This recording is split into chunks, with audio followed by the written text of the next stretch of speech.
আমরা যেহেতু প্রতিদিনই কিচেনের কাজগুলো করি, তাই আমাদের প্রতিটি গৃহিণীরই কাজ হলো কিচেনকে সাজিয়ে গুছিয়ে রাখা আর খুব সহজ সরলভাবে কিচেনের কাজগুলো করে নেওয়া।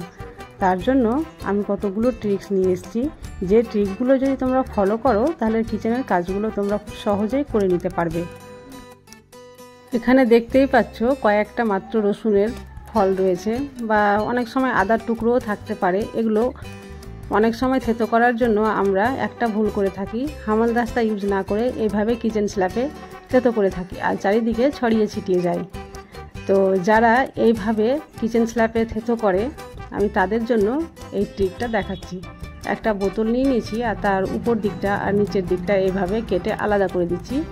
মাঝের অংশটা আমার প্রয়োজন পড়বে, এটা আমি কেটে বের করে নেব। তারপরে এটা আমি কিভাবে ইউজ করছি একটু লক্ষ্য করলে তোমরা বুঝতে পারবে। এই যে এইভাবে মধ্যের অংশটা আমি নিয়ে নিলাম আর এটা কিচেন স্ল্যাপের উপর রেখে দেব।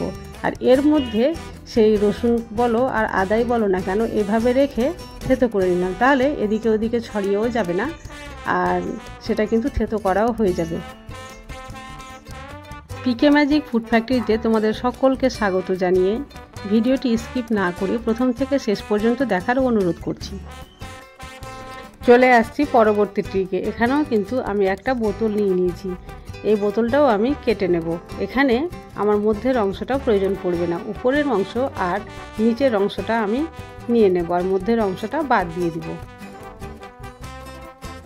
এইভাবে মধ্যের অংশটা কেটে বাদ দিয়ে দিলাম আর উপরের আর নিচের অংশটা দিয়ে আমি এমন একটা জিনিস তৈরি করব যেটা রান্নাঘরে রাখা খুবই জরুরি আর প্রতিটি গৃহিণীরই উচিত এই জিনিসটা করে রান্নাঘরে রাখার।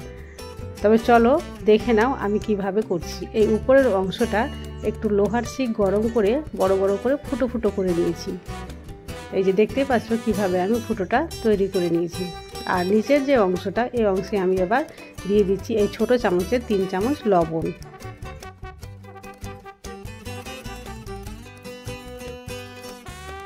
এরপরে এই লবণের মধ্যে দিয়ে দেব 1 প্যাকেট শ্যাম্পু। যে কোনো সুগন্ধ জাতীয় শ্যাম্পু দিলেই হবে, আর যদি শ্যাম্পু হাতের কাছে না থাকে তাহলে হ্যান্ড ওয়াশ দিলেও চলবে। আসল কথা এর মধ্যে থেকে একটা সুগন্ধ বের হলেই হলো। আর এর মধ্যে আরও একটা জিনিস দিয়ে দিচ্ছি, দেখতেই পাচ্ছ কয়েকটা লবঙ্গ নিয়ে নিয়েছি আর লবঙ্গটা এর মধ্যে দিয়ে দিলাম। আর উপরের যে অংশটা আমি তৈরি করে রেখেছিলাম সেটা দিয়ে এবার এটা মুখটা বন্ধ করে দিচ্ছি। এটা যদি রান্নাঘরে রেখে দেওয়া যায় তাহলে এই ছিদ্র দিয়ে খুব সুন্দর একটা সুগন্ধ বের হবে আর পুরো রান্নাঘরটা কিন্তু সুগন্ধে ভরে যাবে। আর যেহেতু এর মধ্যে লবঙ্গ রেখেছি তার জন্য এর গন্ধে কিন্তু কোনো পোকামাকড় এখানে আসবে না। এর পরের ট্রিকে তোমরা দেখতেই পাচ্ছ মসুর ডাল আমি ভালোভাবে ধুয়ে নিচ্ছি। আর মসুর ডাল ধোয়া যে জল, সেই জলটাও কিন্তু আমি ফেলে দিব না, সেটা কোনো ফুলের গাছে আমি দিয়ে দেব। যদি ফুল না ধরে তাহলে খুব সহজেই তাড়াতাড়ি ফুল ধরে নেবে। আর তারপরে এই ডালকে আমি 10 থেকে 15 মিনিট ভিজিয়ে রাখবো, তারপরে আমি এটা রান্না করব। তাহলে ডালটা খুব তাড়াতাড়ি সেদ্ধও হবে আর গ্যাসটাও খুব কম পড়বে। নতুন সরষের তেলের বোতলে যদি এইভাবে শিক গরম করে একটা ছিদ্র করে নিয়ে নেওয়া যায় তাহলে খুব কম পরিমাণে তেল ইউজ করা যায়। দেখতেই পাচ্ছ কত সুন্দরভাবে তেলটা পড়ছে আর বেশি তেল নষ্টও হচ্ছে না। আশা করছি ভিডিওটি তোমাদের খুবই ভালো লেগেছে। আজ তাহলে এই পর্যন্ত, কাল আবার দেখাবে অন্য কোনো ভিডিওতে।